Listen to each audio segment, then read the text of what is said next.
Buongiorno a tutti, questo video è lo speciale 5.000 iscritti. Sarà un pochino diverso dal solito. Perché? Perché in tanti ci avete chiesto di raccontare la storia della nostra azienda.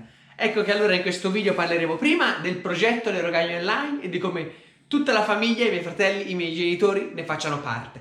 Dopodiché, grazie al babbo, ai racconti del babbo e a fotografie storiche di archivio, andremo a ripercorrere e a vivere tutta quella che è stata la storia e l'evoluzione della nostra azienda. Infine uno sguardo ai valori che ci guidano e alle prospettive future. Tutto ciò che racconteremo in questo video è strettamente legato alla nostra realtà e alla nostra esperienza. Siamo più che consapevoli di non essere perfetti, quindi noi con questo video non vogliamo insegnare niente a nessuno.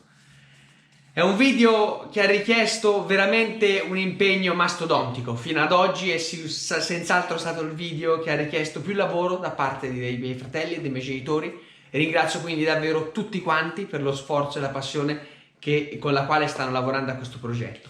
Spero davvero che il video vi piaccia. Ciao a tutti, io sono Francesco, sono il fratello maggiore. Ciao a tutti, io sono Tommaso, il fratello numero 2. Ciao a tutti, io sono Fabio, sono il terzo fratello. Io sono Pietro, sono il fratello minore. Buongiorno a tutti. Ciao a tutti, io sono Cristiana, sono la fidanzata di Dadi. Come ti chiami? Giulio, Edoardo. Da quanti anni vivi alle Rogaie? vivo dall'80. Io da quando sono nato, quindi 25 anni. Perché il progetto Le Rogaie Online? Allora, la nascita del progetto vede il coinvolgimento di tutti quanti i miei fratelli, siamo 5 fratelli. Circa un anno fa, eravamo in pieno lockdown, il mio fratello maggiore Francesco mi faceva vedere i video di questo allevatore inglese, Tom Pemberton, che faceva vedere attraverso dei video attraverso dei video su YouTube lui come gestisce la stalla e i lavori pratici che fa nella stalla. E allora ci siamo detti, ma in Italia nessuno lo fa, perché non farlo anche noi?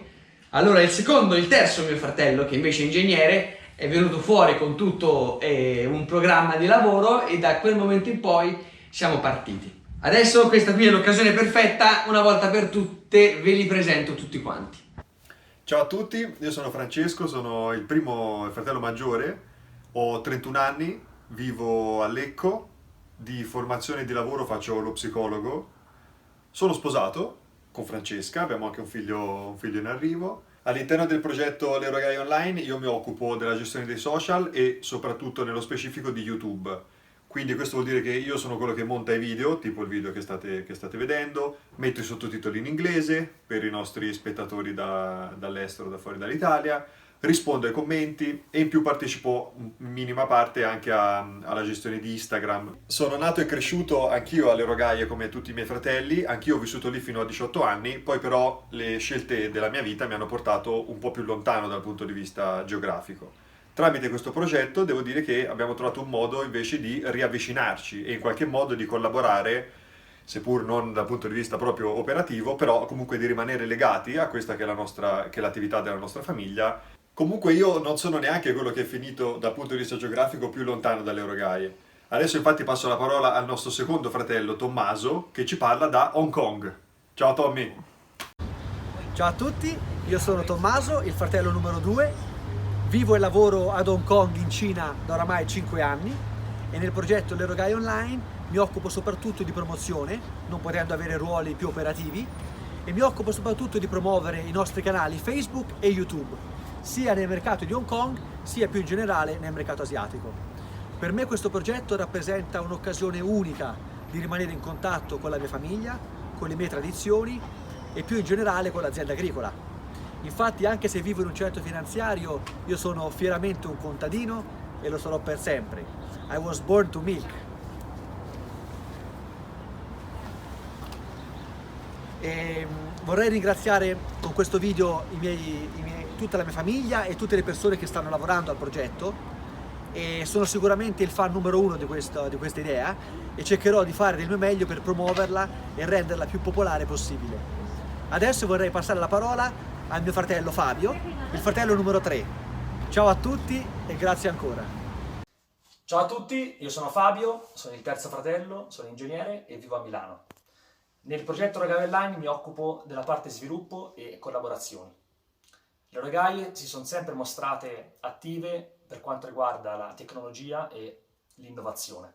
Collaboriamo con il CNR di Firenze ormai da diversi anni, portando avanti una serie di progetti legati al campo agronomico. Abbiamo stretto una collaborazione con la Facoltà di Scienze Agrarie dell'Università di Pisa, con il quale andremo a fare un progetto molto interessante quest'anno. Si tratta della prima settimana verde virtuale, costituita quindi da dirette live e contenuti video fatti ad hoc. Per noi ragazzi il vostro sostegno è fondamentale, ci dà tanta carica ed entusiasmo per continuare. Abbiamo un sacco di progetti che vogliamo condividere con voi, senza filtri, portandovi il nostro pensiero e la nostra esperienza sul campo del settore. Quindi continuate a seguirci e iscrivetevi tutti al canale. Mi ero dimenticato di lanciare l'ultimo fratello, Pietro, vai! Grazie Fabio, ciao a tutti, io sono Pietro, sono il fratello minore, vivo qua a Maremma con la mia famiglia e frequento la scuola Liceo Classico Kelly a Grosseto e nel tempo libero mi alleno nella società sportiva Invicta Grosseto di pallavolo. All'interno del progetto Le Rogaie Online mi occupo principalmente delle riprese aeree con il drone, ma anche insieme a mio fratello Francesco e a Cristiana della gestione del profilo social di Instagram delle Rogaie. Niente di tutto quello che avete potuto vedere o sentire sarebbe stato possibile senza la partecipazione di mia madre, a cui passo la parola. Buongiorno a tutti, Pietro mi ha indebitamente dato un sacco di meriti, ma in realtà io mi occupo un po' dei dettagli, a parte il supporto umano, affettivo, per questo tentativo bellissimo dei miei figli di poter di lavorare insieme, di fare un'equipe e di portare avanti un sogno e anche una vocazione che è quella di Giulio, del padre. Ecco, devo dire che quest'anno l'ho dedicato allo studio del nostro logo e delle divise, anche per dare un senso di famiglia ai nostri dipendenti. La quota rosa però non finisce qui e passo la parola a Cristiana. Ciao a tutti, io sono Cristiana, sono la fidanzata di Dadi. In questo momento mi trovo a Brighton a svolgere il tirocinio di specializzazione di psicologia. All'interno del progetto delle Rogaie Online mi occupo della gestione della pagina Instagram. Vale a dire che quotidianamente con Dadi mi coordino sulla scelta di quali foto, di quali video pubblicare come post o come storie. Mi aiutano in questo progetto anche Francesco, Pietro e Fabio. Mi occupo inoltre della gestione della piattaforma TikTok, che è una scelta nuova sulla quale stiamo pubblicando dei video simpatici con la musica, quindi vi invito, se siete curiosi, a visitare anche TikTok. Ora che il cerchio si è chiuso, ripasso la parola a Dadi. Grazie mille per l'attenzione. Raccontateci brevemente la storia di questa azienda. La presenza della famiglia nell'area risale a circa 1600, i Corsi Salviati, la famiglia della mia mamma. Noi ci piace ricordare due date, una più sconosciuta credo anche ai miei figli, che è il 5 giugno 1865, quando questo terreno qui proprio delle Rogaie fu permutato con un altro terreno dalla famiglia di allora e quindi questo terreno è entrato esattamente in famiglia. E poi soprattutto il 1906 perché il primo insediamento, il primo podere costruito, il primo insediamento strutturato. Noi arriviamo, la mia generazione, mio padre anzi arriva dall'Argentina intorno al 64-65 e io arrivo invece ufficialmente nell'81. Negli anni di studio a Firenze venivamo a partecipare all'attività del Bambo qui in campagna nel fine settimana e soprattutto nel lungo periodo estivo, all'epoca le vacanze duravano quasi 4 mesi. Ci fu un evento particolare però intorno agli anni 80, nell'83 in modo particolare, che fu il furto di bestiame. Siamo stati oggetto nel giro di meno di un anno di 2 furti di bestiame, avigeato si dice, una parola che non si usa più, credo che non si usi nemmeno più rubare le mucche che non valgano nulla e nessuno rischierebbe la Adesso si ruba poco bestiame. sì, essendo quasi un rifiuto speciale. C'è chi le regala. Ecco. Questi 2 furti portarono a mio babbo la decisione di chiudere la stalla e portarono a quel punto un po' di prepotenza da parte mia e la scelta di dire: se ci sono le mucche io rimango nella stalla, se no io non sono interessato a rimanere nell'azienda agricola.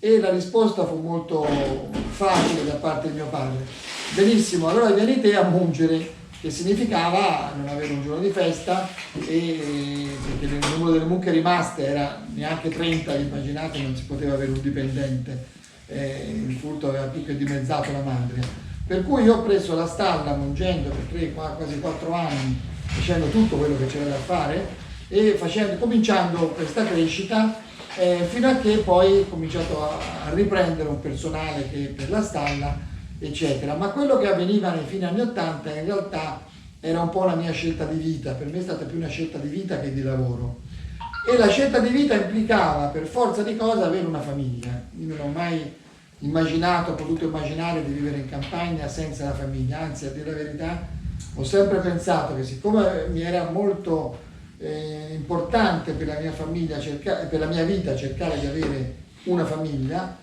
questa vita di campagna era quella che più si addiceva alla famiglia. Quindi vedete un binomio abbastanza inscindibile.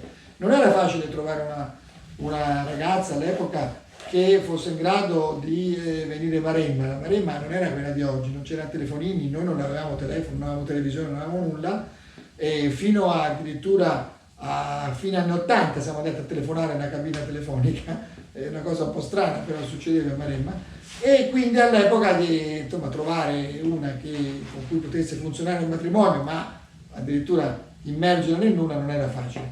L'amore che avevo da tanti anni inespresso con Angela si è poi invece realizzato, e col suo coraggio di lasciare la moda per venire in stalla, qualcuno disse dalle stelle alle stalle, e ha dato poi però forza a questa mia scelta iniziale un po' matta di dire faccio tutto io e la prendo io col furto, eccetera.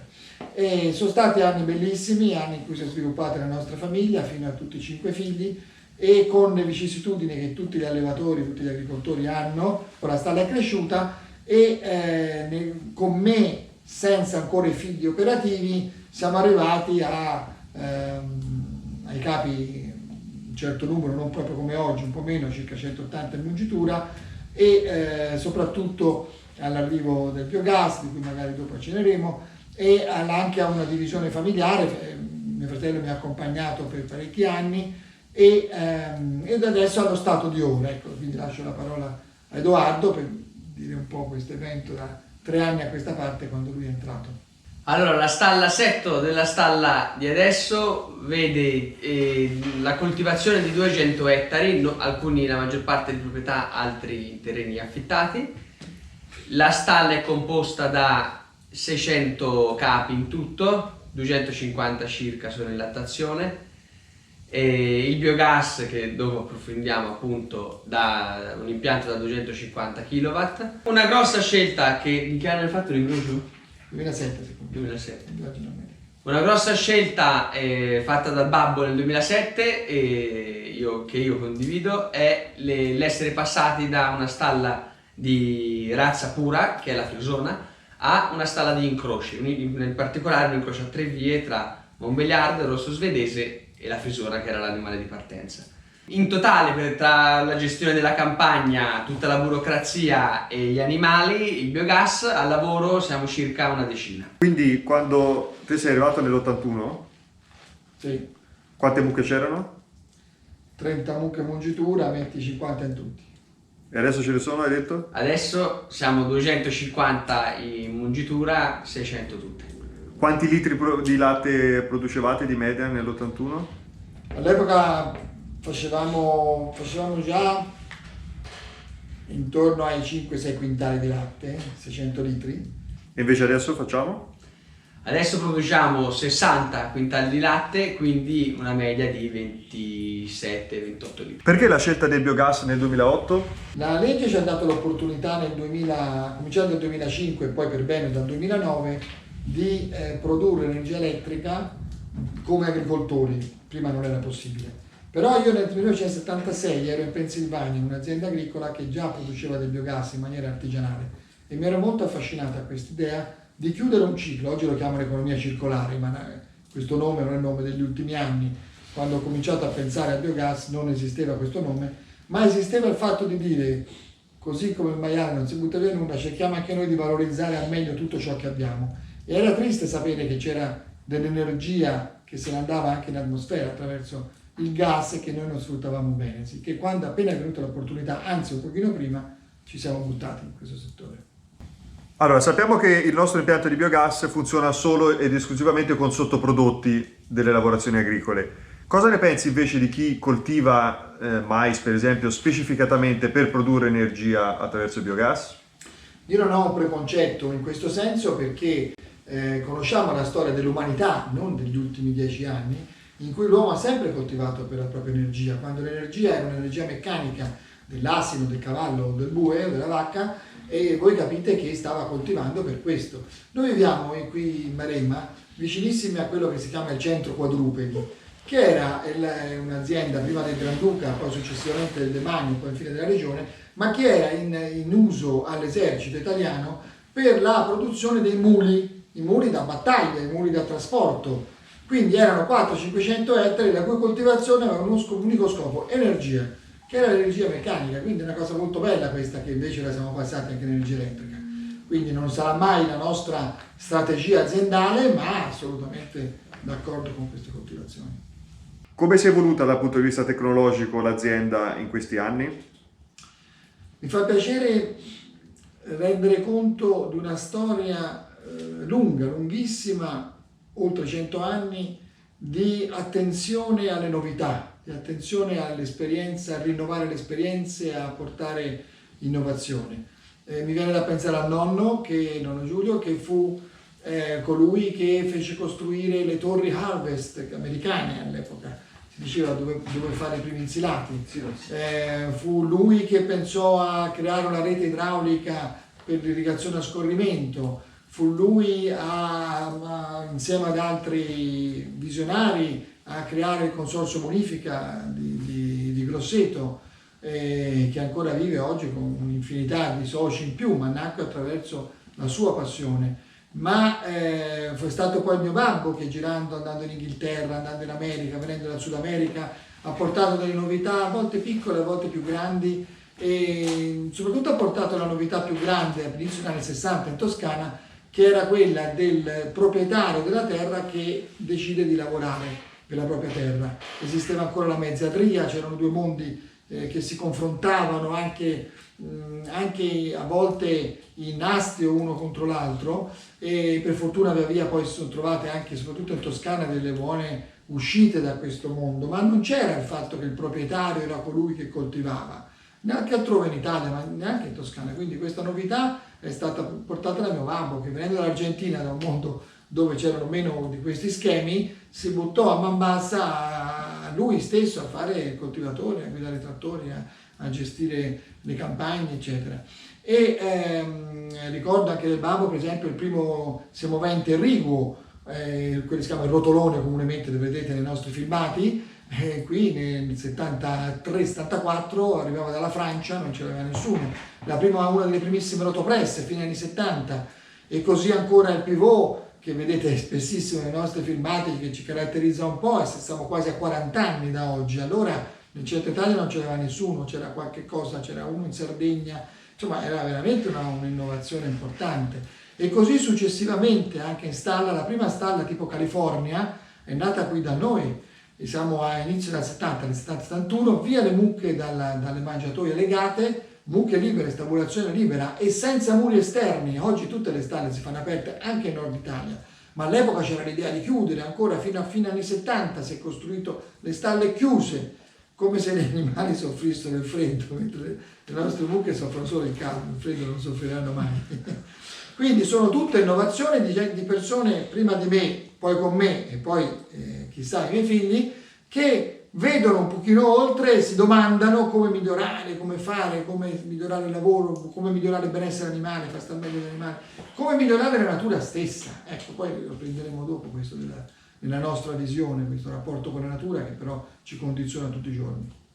Quindi anche con le mucche la tecnologia e l'innovazione sono sempre all'avanguardia, la mucca resta sempre la stessa, ma come si lavora con la mucca invece cambia in continuazione. La stalla, si è passati dall'idea di una stalla chiusa a una stalla aperta, anzi ora si cerca di farle altissime, E anche sulla pulizia della stalla noi abbiamo introdotto delle ruspette, quindi la stalla viene pulita automaticamente anche 6, 7, 8 volte al giorno.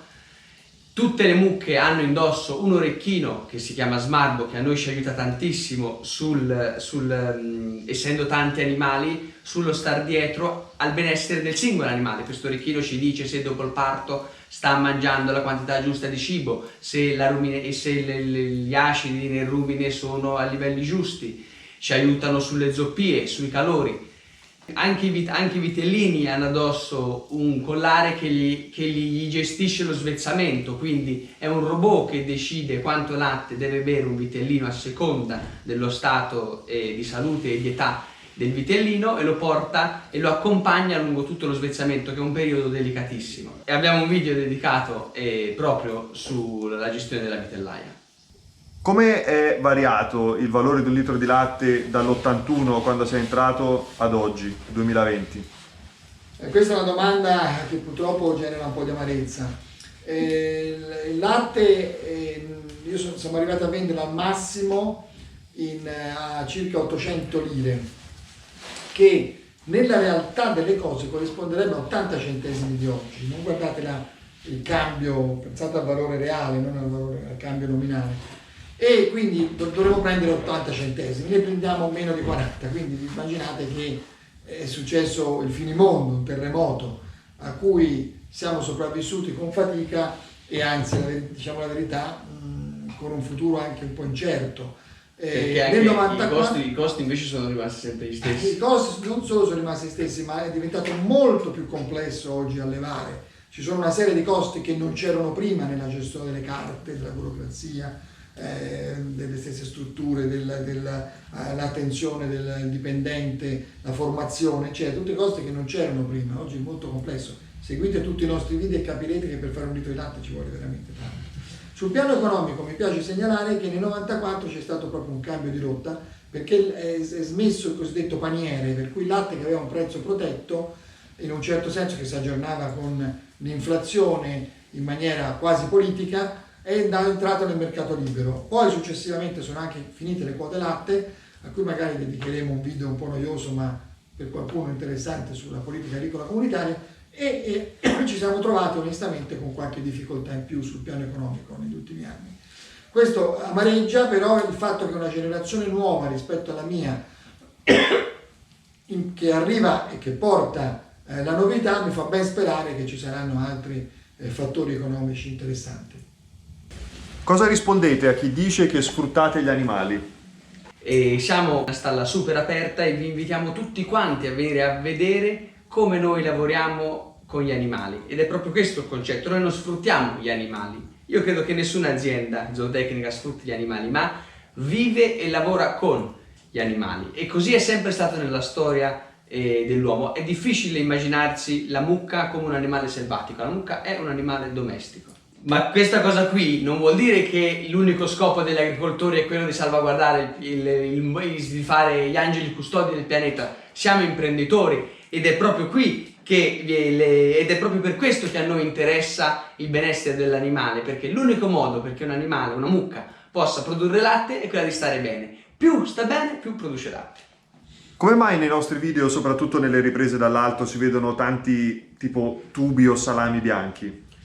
Perché anche questo è l'ennesima innovazione che ha portato alle rogaie. Non so quanti anni che abbiamo cominciato. Più di 10 anni, sì, più di 10 anni che abbiamo cambiato filosofia con cui manteniamo i prodotti nell'azienda. I prodotti in agricoltura si coltivano in determinati periodi, ma poi devono durare per tutto l'anno. Ci sono tantissimi modi di conservare il prodotto. La filosofia nostra di questi ultimi anni è quella del salame, che sfrutta le fermentazioni anaerobiche.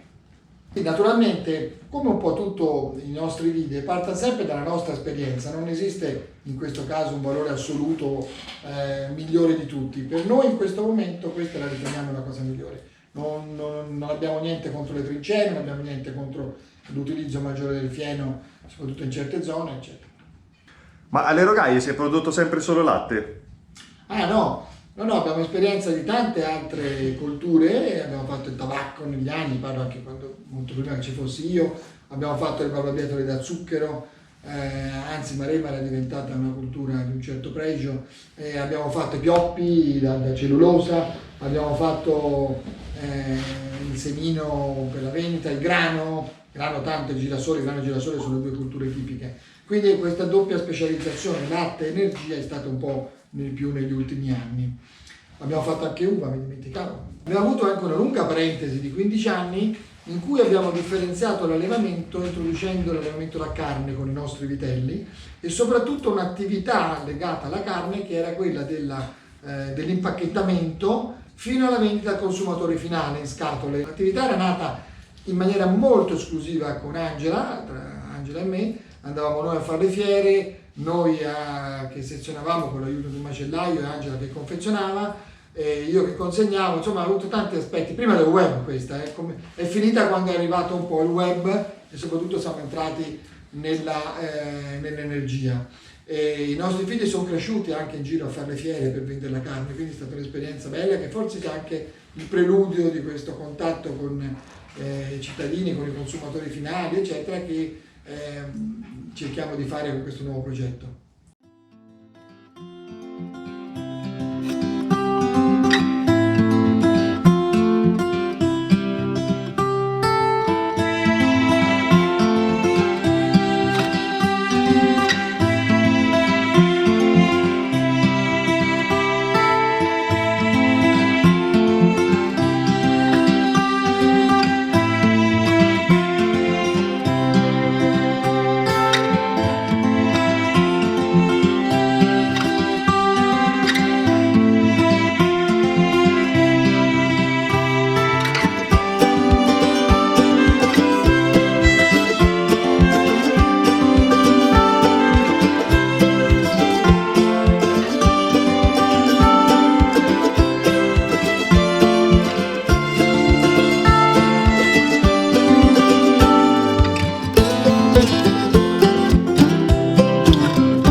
Grande domanda, grazie Francesco, perché pochi hanno la fortuna di poter esprimere la propria visione del mondo, la vision all'inglese, mentre questa è un'occasione d'oro in cui io ho questa opportunità. La nostra visione è quella che deriva dalla tradizione di famiglia, quindi dalle generazioni precedenti, che è una tradizione fortemente radicata nel pensiero e nei valori cristiani. che ci derivano proprio dal cristianesimo. E è una tradizione che è stata rinnovata di come deve essere di generazione in generazione, perché le tradizioni devono essere ogni volta riscelte dalle generazioni nuove. Bene, questa visione cosa prevede? Una cosa che ci hanno insegnato e volentieri tramandiamo, che esiste un creatore, un creato e una creatura. Lasciamo da parte il creatore che meriterebbe ben altri interlocutori e ben altri relatori e ben altri video e tempo. Concentriamoci su creato e creatura, che oggi chiameremmo più comunemente, per capirsi, natura, cioè creato la natura, e l'uomo che è la creatura. Bene, quindi il rapporto dentro cui noi dobbiamo valutare la nostra vita, e in questo caso specifico la nostra attività lavorativa di un'impresa agricola, è quella tra il rapporto tra l'uomo e la natura. Bene, mi piace dire oggi, in una maniera che forse sarà anche un po' provocatrice, che l'uomo è fondamentale, è il compimento della natura. Cioè questo un po' catastrofismo che porta a dire che l'uomo, accidente all'uomo, se non ci fosse l'uomo tutti staremmo meglio, e questi tutto non si capisce chi, perché siamo noi stessi. Bene, la nostra visione ci porta a decifrare in maniera diversa il nostro presente, cioè l'uomo è quello che dà il nome alle cose, come sapete anche dalle scritture, no? Quindi dà il senso delle cose, quasi una co-creazione, e in questo commette anche i suoi errori, a volte anche delle colpe, ma tendenzialmente l'uomo è straordinariamente positivo nell'ambito della natura. La natura fa questa cosa meravigliosa, vedete che ho in mano un arancio dove ci si immagina di contenere del liquido, immaginatevi, qui dentro c'è del liquido che sarebbe un po' di succo d'arancio, però in una confezione che io posso passare di mano in mano. Come potrei passare del liquido di mano in mano? Quindi questa è miracolosa, no? Questo arancio. Però questo arancio da sé non viene, c'è bisogno di tanto lavoro, c'è bisogno, i campi vanno seguiti, amati, con passione, con conoscenza, con dedizione, la scienza anche con questa, no? Allora, pensate al nostro nome che vedete nei nostri video, le rogaie. Ci è piaciuto tenerlo questo nome, che è un nome di questo posto, perché le rogaie sono i rovi, detta in questa zona in Toscana si dice i roghi, sono i rovi, cioè sarebbero quelle piante selvatiche piene di spine, anche un po' antipatiche, che fanno anche qualche mora buona, ma insomma diciamo la verità, inutili, che se uno lasciasse il terreno da sé per 10, 20, 30 anni, ingrandirebbe, si allargherebbero fino a coprire l'intera superficie. Abbiamo anche degli esempi qua e là di angolini non coltivati che subito vengono invasi dai rovi. Bene, è l'uomo che col suo lavoro trasforma una collina qualsiasi nella collina di Fiesole, per dire una cosa che tutti conoscono, e le rogaie stesse in quello che vedete nei video, che insomma rispetto ai rovi mi sembra che c'è qualcosa, una miglioria. Ecco, all'interno di questa visione si inserisce la nostra impresa agraria, con la delicatezza, il senso di responsabilità, ma anche la grande soddisfazione di avere un ruolo vero. Non siamo qui a dar noia alla natura, siamo qui a vivere insieme alla natura. Lo vedrete nei nostri video.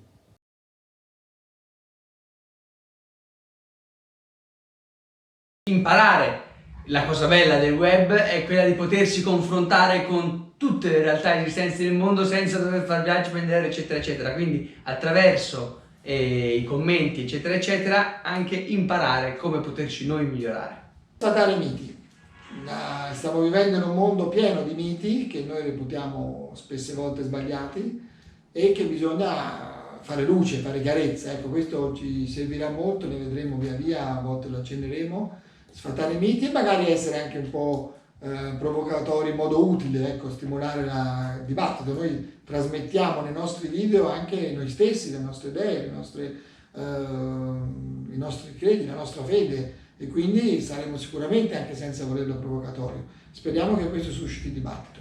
Provare a trasmettervi e a farvi capire la complessità che c'è dietro al settore primario. Uno pensa che è il settore più vecchio che c'è, in realtà dietro a un'azienda agricola tipo noi che produciamo latte, farvi capire la complessità degli attori coinvolti. C'è anche una specie di desiderio più che di missione che deriva da questo progetto, che è quello di creare una sorta di community, oggi si usa dire, mi piace più dire di comunità, che condivide questa passione e che attraverso questa stessa comunità si possono creare anche energie utili all'azienda stessa. Noi vorremmo essere una realtà virtuale ma profondamente radicata nel nostro territorio, in modo che chiunque dal mondo, perché ci potrebbero ascoltare dal mondo, possa avere il desiderio di venirci a trovare, non perché sia un posto particolarmente bello o perché siamo più bravi degli altri, no, assolutamente, ma perché vogliamo trasmettere passione e volentieri lo vorremmo fare di persona in chi ci verrà a visitare. È il nostro obiettivo per i primi 10.000 iscritti su YouTube invitarvi tutti quanti qui da Nelle Rogaie e fare una mega festa. Ma quando succederà questo? Speriamo molto presto, dipende da voi. Quindi su tutto quello che volete approfondire, Il mio web è facile, tu appare lui, chiuso. anche i video. Quindi fateci sapere attraverso i commenti del web, anche scritti soprattutto, anzi solo scritti, Ce la fai?